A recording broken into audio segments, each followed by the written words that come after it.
my So inventory much was snow. getting full of snow all the That's the problem time. with these areas, is they just fill your inventory up. Mm. I wish there was like some way of stopping that from happening. The only thing I could do is keep inventory on. Well, obviously this is a new thing, but change the game rules so keep inventory is no, not keep inventory. Tile drops is off temporarily, Uh-huh. which would mean that when you blow up a load of this, it just doesn't drop anything. Yeah. But it would have to like turn back on when you left the area, which would kind of not work if you were like if you died in the area. Should be tricky. Oh, I think this is where, like, because originally this whole bridge. Oh, there you go. Did you like blow up your bridge or something? Yeah, this bridge went all the way. It was just it went all the way, man. And then I was like way over there somewhere else, and then it just blew the fuck up. I was like, no, you got to be kidding me, you know. And so I couldn't have the bridge. I would basically run to this point, and then I would just jump down onto the snow and just run through the snow. And I got just really good at just jumping like around the lava and getting back there, because I died a few times. But this took. I spent a lot of time in this area. You can see by the amount of torches I've thrown around. If I was going to do this area again, I'd probably make it narrower, so you didn't have to place as many torches everywhere. Mm.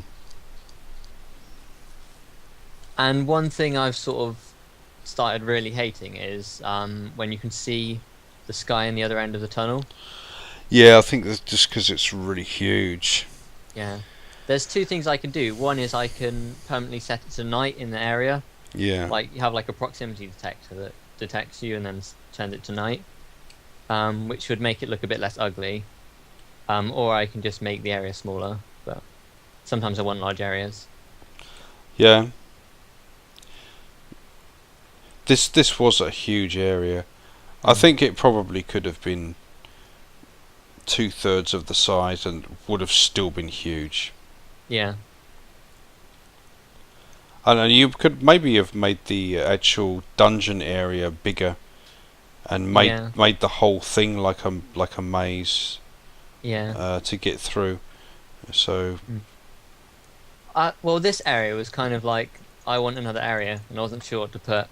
And then I got to the bit where there was a dungeon. I was just like, oh, I don't know what to put, so I just put like a box with stuff in it.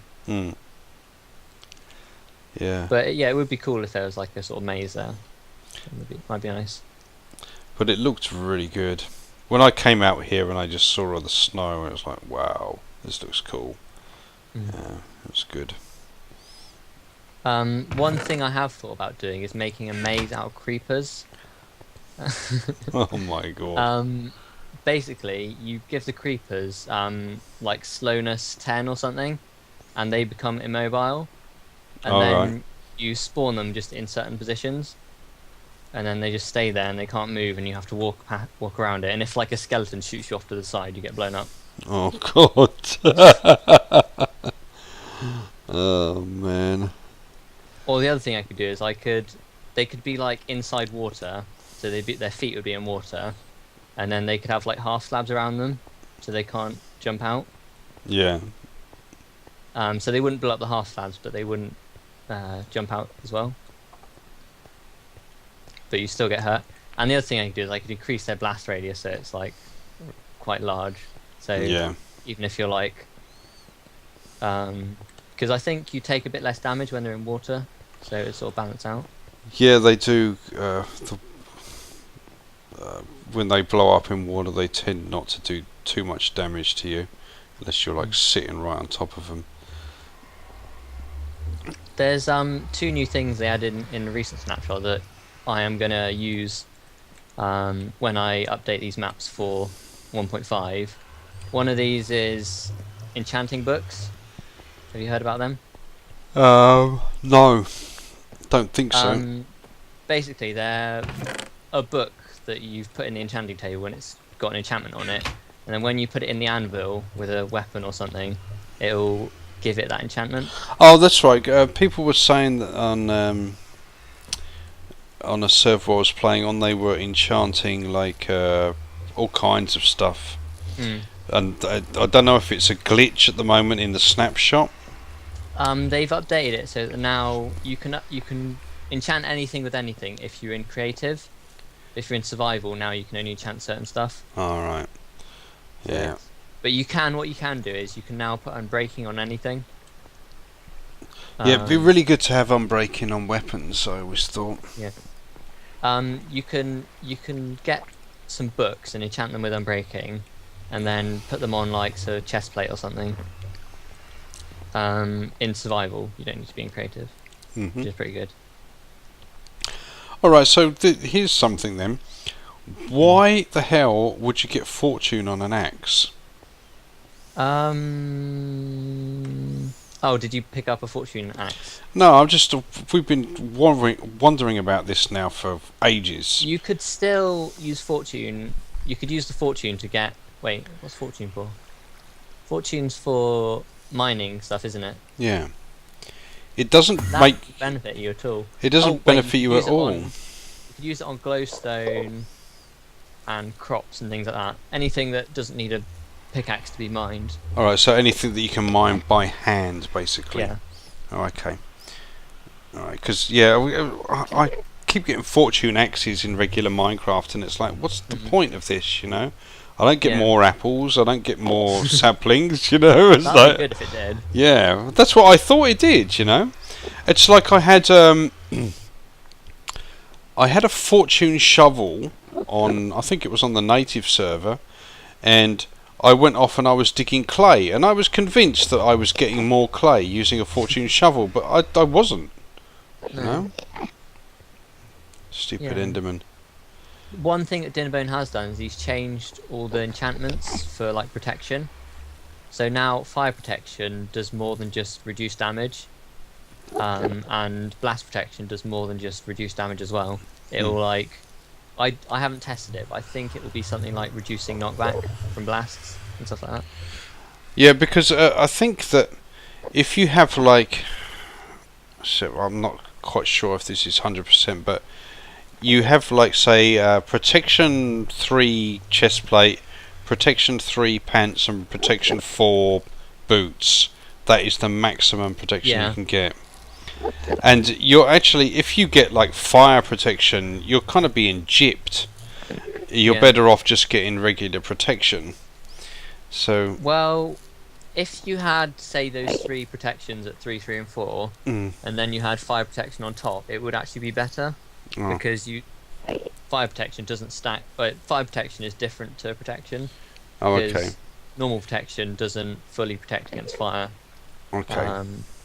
So it's fire protection is bad when you get it instead of another enchantment, but it's good when you can have it like on top of. All right. So if you had like a protection 3 hat, protection 3 chest plate, protection 4 boots, and fire protection pants or something. Yeah. All right. So this is where you go into the Nether. I actually destroyed one of these portals by placing a block in it. Yeah. Which so that's why there's quite a few. I went in this one and I was coming out of this one up here. Yeah. It just chooses the one that's most correct to like the. You know how Nether portals like have a specific coordinate that they try and teleport you to. Yeah. That's like the closest one to its coordinate. If you know what I mean. Because I did have this whole cobble thing like this here. Yeah. Because every time I would come out, oh god, when you touch a portal in creative, you get instantly teleported.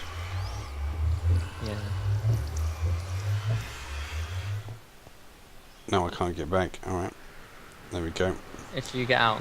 So I had this cobblestone thing here because every time I come out of the portal, I would drop like the 6 or 7 blocks basically, and like lose 2 hearts. When I played it, I would actually drop out of one like this or something, and then it would like drop me into the water at the bottom. Oh really? Oops, damn it! I did it again. Oh, that was the other thing. You can hear it now. Did you hear the ghast? Yeah. When I first That came might into be this, from it's from that other area where the Inferno angry Keep. pigment. Yeah. Yeah. When I first came into this area, I'm lighting it up and I'm thinking, yeah, this is good fun. And then I heard the ghast and I freaked out. And so I was looking around, where the fuck is the ghast spawner? Yeah. Oh man. Oh. No, I'm not mean enough to make the sort of monument thing really. Well, that's what Massive. I thought. I thought, my God, where's the ghast spawner? And then, well, the next video you'll see it. The next one I put up, I say no. He wouldn't put a ghast spawner where the monument is. You know, that would just be Yeah. nah. The He other wouldn't thing, do it that. completely wreck the monument because it's made of sandstone. Yeah, exactly. It would just destroy it. What I was gonna in my new map, I've actually sort of played around with having it so that when you put like the records in the in the jukeboxes, it spawns a load of mobs. But it was kind of glitchy, so I decided not to use it. It was a bit annoying. Mm. I wanted it to like basically there's this like force of you have like unlike this map. Well, actually no. Towards the end of this map, you have a sort of like a sort of enemy sort of force that you can like the nether guard or whatever they're called. Yeah. But in my new map, I've got these people called the Chimera, and that just called the Chimera because like it's like the three-headed Yeah. beast thing. With, Yeah. like, The so like all the mobs that they have for their army are like flaming spiders and all sorts of crazy things. So like it was going to be like the place where the monument is called Crown Awakening again, but it's meant to be like this really important thing that both you and the Chimera are trying to get hold of, and you obviously find it first. But I want it to be so that when you put like a record in, the Chimera would like suddenly like come in through the door and be like assaulting it, but it was a bit glitchy.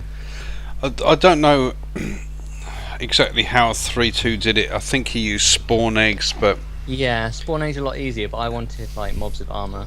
at the end of Final Fantasy 2, when you put the last record in, basically, it just spawns like hundreds of ghasts. It was crazy times, you know. Yeah. It's like, yeah, I've completed the monument, and then the next thing is just like, and there's 100 ghasts flying around in the air. Right, so the next area is the Netherfall Real. Yeah, the real nether.